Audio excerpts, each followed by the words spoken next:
Assalamu alaikum, hürmetli studentlar. Hemiz boldu diqqat bölümümüz.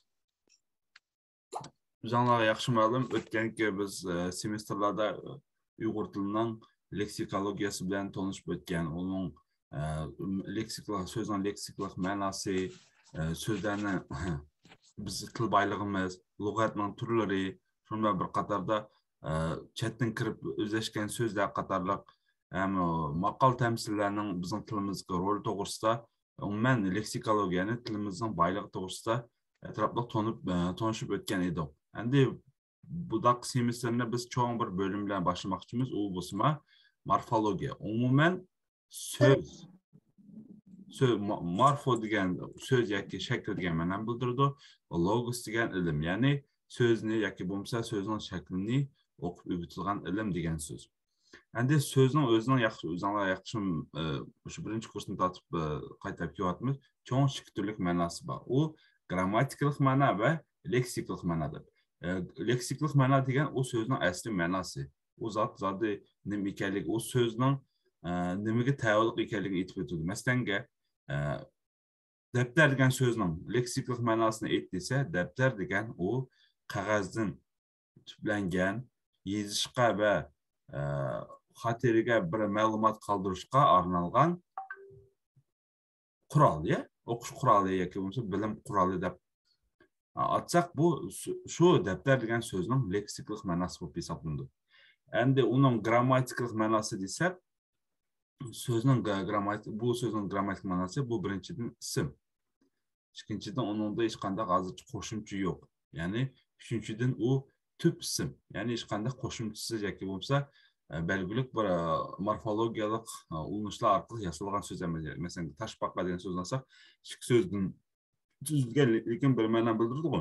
Bunda tuzilmagan, faqat bir to'mirliqli so'z deb aytamiz. Shunga bu morfologiya ilmida bu ismni tüp ism deb ataymiz, daftari. Undan sirt birinchi shaxs keldi. Nima birlik birinchi shaxsda ham birinchi shaxsning tavalli qo'shimchasi hech qanday qo'shimchasiz kelgan deb aytamiz. Endi bu so'zning grammatikalik ma'nosiga yetkazamiz. Endi bugungi kunlikda biz shu morfologiya ilmi faqat grammatikalik sohasiga bo'linganlikdan bu so'zning grammatikalik alohidliklari to'g'risida bugun aytib o'taman. Men bugun faqat sizlarga hech qanday so'zlamaydi, faqat leksiya bilan o'tmayman, ham topshirib bermay, endiki darsda praktikalik ishda faqat sizlar so'zlaydigan bo'lsa, shuning uchun diqqat bilan tinglaymiz. Grammatikalik so'zning grammatik alohidligi to'g'risida aytib o'tilgan bo'laman. Azim bizga darsni xohlagancha o'tirib для галочка o'tirgan odam kerak emas.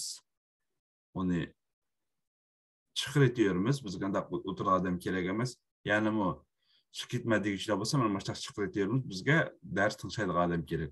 Endi birinchidan grammatik alohidlik degan vaqtda birinchidan so'zning grammatikalik ma'nosi to'g'risida aytib o'tamiz. U deganimiz so'zning grammatikalik ma'nosi degan boyaqi men kitob degan so'zni, masalan, kitoblarning degan so'zni olay, kitoblarning degan so'zni olay, shuning grammatikalik ma'nosini aytib turman. Birinchidan bu ism, ikkinchidan ko'plik turida kelgan, chunki lar qo'shimchasi bor. Kitoblarning qo'shimchasi bu yerda egilik kelishning qo'shimchasi, qo'shimchasi kelgan, birinchi shaxs kelgan ko'plik turida birinchi shaxs kelgan deb aytalaymiz. Rizvongul, sizmi Azimdan aqsa kirgishingiz mumkin. Kim o'qishingizdiki? Chiqarib o'tangani. Ders bu vaqtda hech kimning kirdiga yo'q. Xuddi auditoriya o'xshashlar. Yot odamning keragi yo'q bu yerga. Shundaq, bu grammatikalik ma'nosi. Umuman uning qanday qo'shimchalari bor, qanday kelishdi keldi, bu masalan so'z turkumiga oid bo'lsa, bu qanday so'z turkumiga oid, buning hammasini aytib o'tish, qo'shimchasi qanday turga, birlik turmi, ko'plikdan buning hammasini aytib o'tish, bu grammatikalik ma'nosiga yetilgan. Endi shunday so'zning shunday grammatik alohidligi bor, u so'zlarning grammatikalik shakli. Umuman bayaqqa ma'nosiga to'xtalamsak, endi uning grammatik shakli desaq, kitoblarning degan so'zni olsamsak, u qanday shaklda kelgan? Uning so'zining o'zining shakliga qaraymiz. Masalan, kitob tomir so'zida kelgan, lar degan qo'shimcha bor ham ning degan lar degan qo'shimcha bor, ning degan deb buning shakli jihatda. Masalan, ikki qo'shimcha bor deymiz.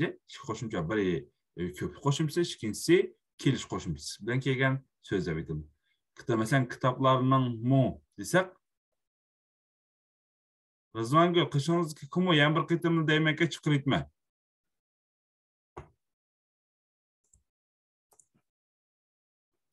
Masalan, kitoblarning mu degan so'zni olsak, buning grammatik qanday shakli bor desak, so'zning kitob degan kadinki so'z, mana birlik turda ilib qarsak, bu kitob degan ism. Ikkinchidan lar degan bu ko'p qo'shimchasi. Ning degan bu kelish qo'shimchasi, mu degan bu ulanma. Kitoblarning mu. Ko'ringlarmi? Tüp tomiri o'zi bor, ikki qo'shimcha bor, ham bir ulanma bor bo'lgan so'zning bu so'zning grammatik shakli deb aniq ayta olamiz.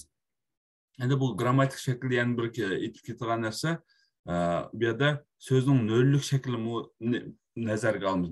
Nollik shakli degani qanday deganda, hech qanday qo'shimchasiz kelsa, rus tilida bor нулевой окончание.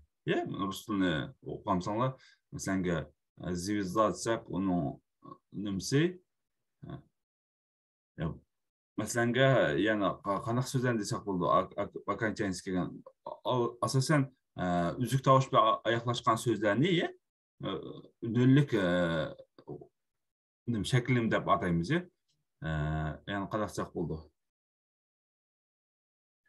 Tetrayt degan so'zni olsak, u hech qanday nimasi qo'shimchasi yo'q, окончанияsi yo'q, u mana nollik shaklda deb ayta olamiz rus tilida. Mana shu xuddi shunga o'xshashlar Uyg'ur tilida kitob deganda, kitob degan alayat bir so'zni olsak, u nollik shaklda deb aytamiz. Yeniga quruq kvadratli qilib qo'yamiz. Bizda rus tilida ilib qaraganda bu нулевой окончание degan ma'noni bildirdi. Shundaqla so'zning ma'lum tarafdagi grammatika shaklarini paradigma deb ataydi. Masalan, faqat paradigma deb atashning sababi bu ma'lum bir grammatika shaklida kelsa, buni biz paradigma deb ataymiz. Endi shundaqla grammatikalik kategoriya degan bor. Grammatikalik kategoriya bir xil grammatikalik ma'nolarning yig'indisini grammatikalik kategoriya deb ataymiz. Masalan, har bir kelishning ma'nolarining birikib kelishi kelish kategoriyasi deb ataymiz.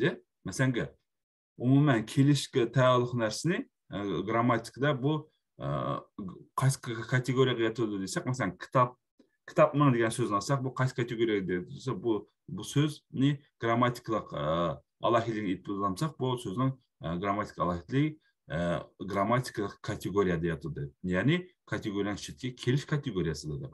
Masalan, kitoblar deb olgan bo'lsak, bu qanday nima deyotdi degan vaqtda buning ko'plik ma'nolarga son kategoriyasida yotadi deb ataymiz. Chunki lar degan u sonini bildiradi, ko'p ekanligini bildiradi. Shunga bu ko'plik nimda kelganligi buni son kategoriyasiga tayyorlik deb ataymiz.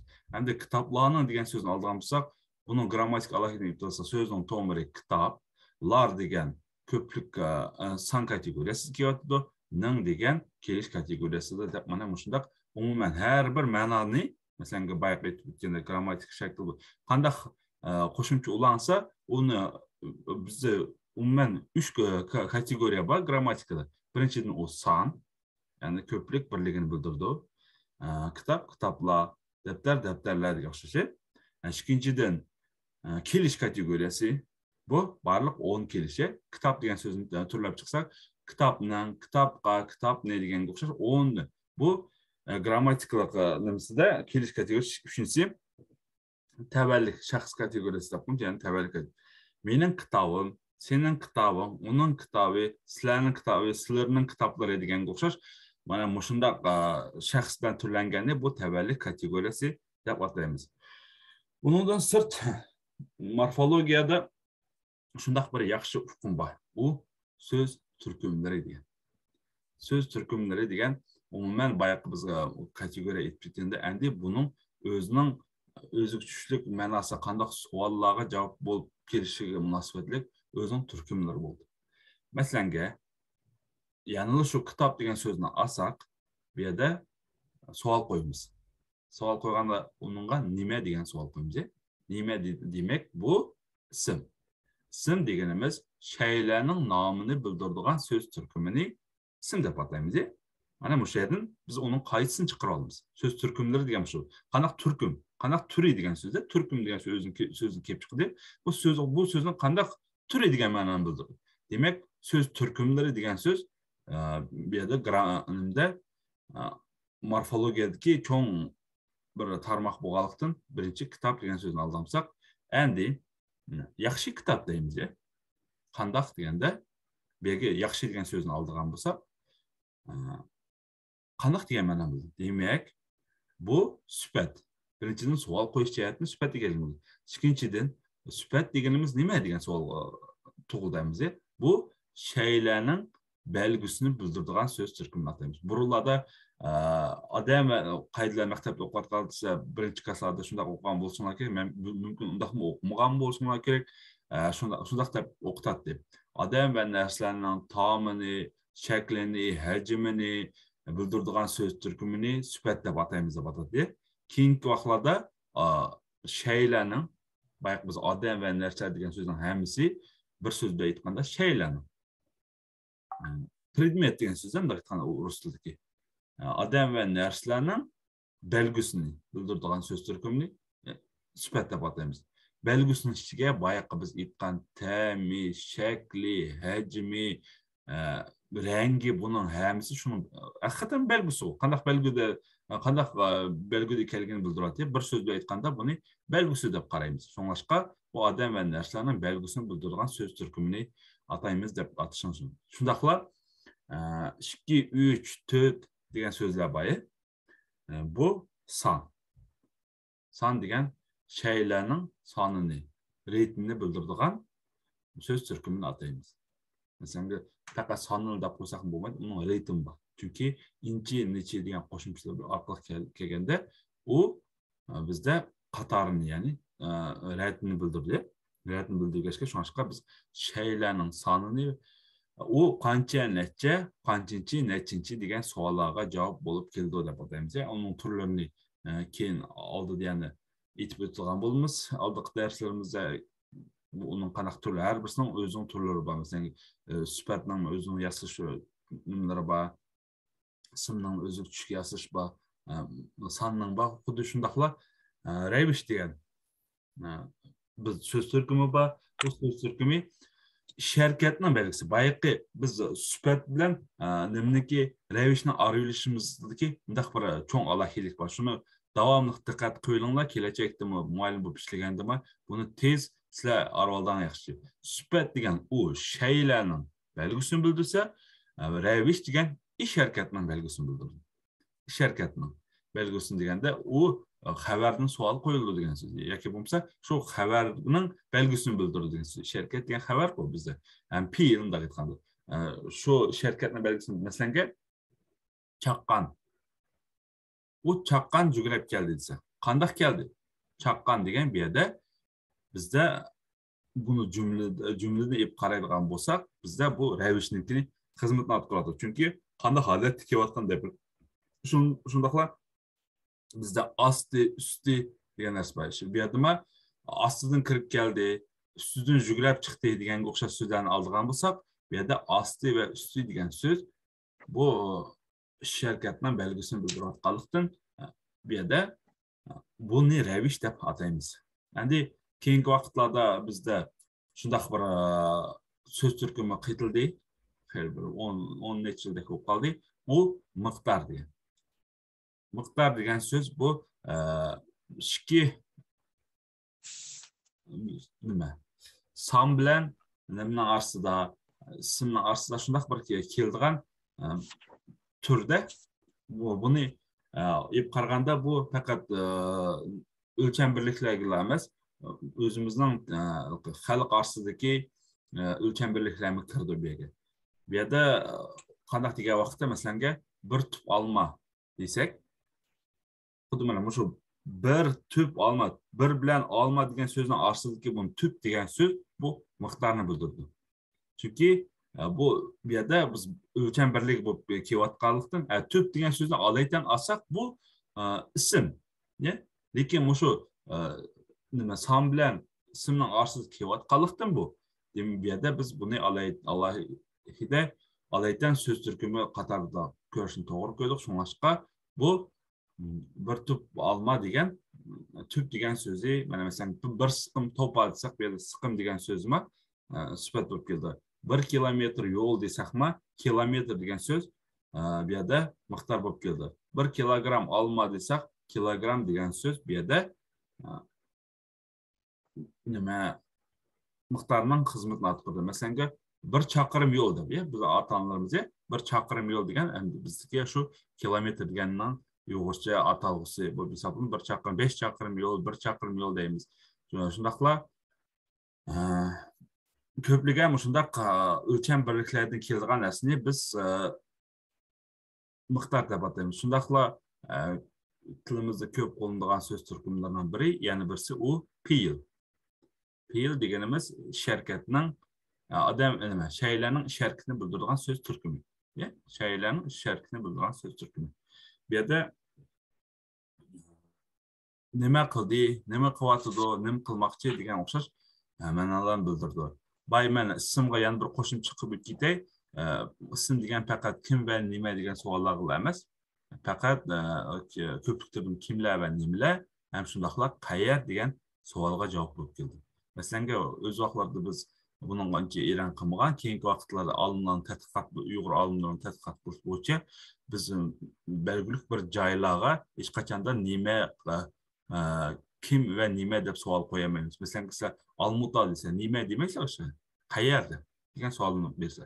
Shunga biz ismga Olmuta, Yarkan, Chonja, masalan, Malvay, Qartoroq degan yezlarni olgan bo'lsak, bu yerga biz nima deb aytamaymiz. Chunki bu bir joyni bildirayotgandan, bir makonni bir joyni bildirayotganlikdan bu yerga biz qayer degan savolni qo'yamiz. Shunga biz ismga kim va nima, kimlar va nimalar degan so'roqni qo'shimcha qayer degan so'roqni qo'shishni to'g'ri ko'rdik.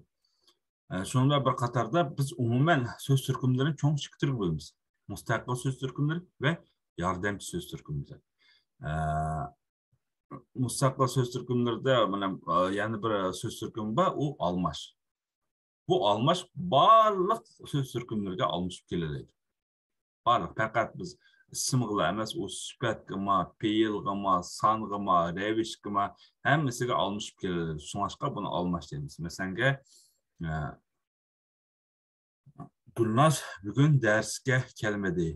Chunki u og'rib qolgan edi desa, bayaqi biz birinchi jumladagi Gulnaz degan so'zga u degan almashni qo'llanish orqali biz shu so'zga mana ismning o'rniga almashib kelgan so'z turkumi bo'lib kelyapti, bu yerda almash. Mana shundoq so'z. Endi yordamchi so'z turkumlari degan bu imliq so'zlar, tahliliy so'zlar, ham yordamchi so'zlar deb qo'yamiz.